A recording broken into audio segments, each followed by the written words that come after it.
So in this video, we are going to be creating a grazing board. I know, not my usual sort of content, but as we're coming up to New Year's Eve, I thought this is the perfect opportunity for me to share how I create a grazing board.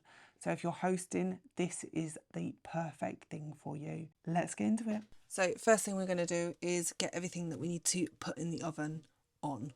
So I am doing some mozzarella sticks, vegetable spring rolls, prawn tempura and some sausage rolls. So we're just going to get those in the oven so they can cook whilst we get the rest of the board prepped. Obviously you can do a grazing board without having to do any cooking. You can buy sort of ready cooked stuff and whatnot, so don't feel like you have to do any cooking with this. It's so flexible, you can pick and choose what you want. So the next thing I did, once they were in the oven, I got a couple of wooden boards out. So I have got quite a good selection of wooden cutting boards. I've basically used two and I've basically just joined them up together. So don't feel like these boards have to match, like they can be different thicknesses and different sizes. It's not the end of the world. Like just make sure they kind of butt up nicely together. It's going to get covered by the food, so no one's going to see it until all the food's gone, obviously, but no one cares at that point. So yeah, just mix and match your boards so you've got enough space to lay out all your food. And then the first step on the grazing board is getting the cheese out.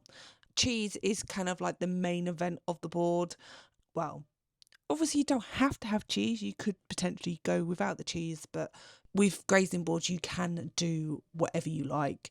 Obviously cheese is my main event on my grazing board, but I don't know, for instance, you wanted to do just like party food like pizza, cocktail sausages and chicken goujons or something, you could use that as your sort of main event. Mine is cheese, so yeah, I just kind of laid them out evenly over the board.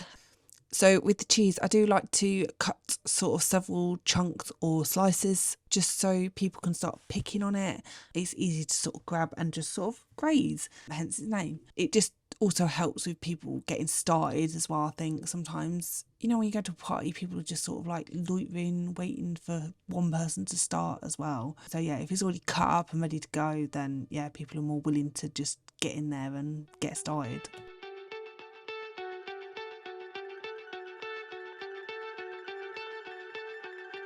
And then the next thing I went in was with pot pies. I initially was going to lay them out as wholes, but then I decided to just chop them in half and put them out on the board. So I was doing this grazing board on Boxing Day. So I put leftover turkey and the leftover pigs in blankets on the board as well, just to get those bits used up. And then I went in with some pate. I was originally going to put it out on in the packaging that it was in. However, I decided to put it in these little white ramekin dishes. So I've got two different types of pate. I've got a meat pate and a mushroom pate. And then the next thing we went in was with some pancetta ham. I think that's how you pronounce it. But yeah, we just peeled this off in pieces and then I literally folded it in half and then just rolled it into like sausages, I suppose. And then just placed those onto the board. Next, the bits in the oven were ready, so I just popped them on any space that was available on the board. Only thing with the oven stuff is obviously if you have freshly cooked it, just be wary if you have got cheese is to not place it right next to the cheese because potentially it could melt it. Or you could just cook your stuff earlier on in the day, let it cool down, and then when it's time to set up your board, put it on the board and you don't have to worry about that. But yeah, it's one thing that I always have to consider when I'm doing mine, because normally I'm doing everything last minute. Also, when you are laying out your board, don't be afraid to like rearrange things or just move things slightly just to get things squeezed in. So once I'd done all the hot food, next thing I was doing was putting out the salmon. Again, I did a similar thing to what I did with the pancetta ham, was literally just peeled it off and rolled it up into sausages and just stacked it up as so. So to add a little bit of height to it, I went in with these glass dishes and one of them I put olives in it and then the other one I will put some tomatoes in. And then the next thing, we need some healthy food. So yeah, cucumbers, tomatoes, carrots. I also went in with some satsumas. Normally I would also put grapes on the board, but I had forgotten to buy some grapes. So yeah, we've got pretty much most of the main sort of things on the board. I also added some dips and crisps. next thing I did was literally just go in and fill any gaps.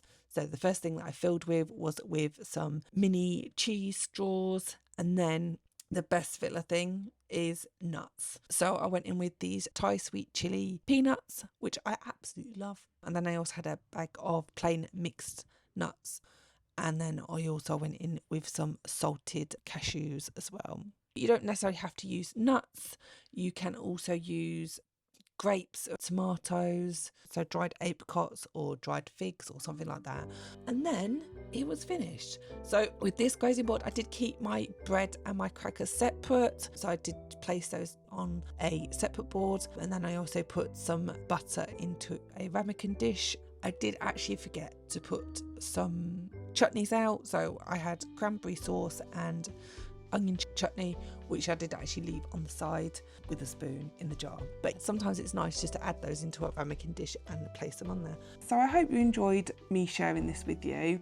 I think it's a perfect thing to do if you're hosting, whether it is New Year's Eve, whether it's Boxing Day, or it's just a party that you're hosting, or just having a few friends round for a gathering.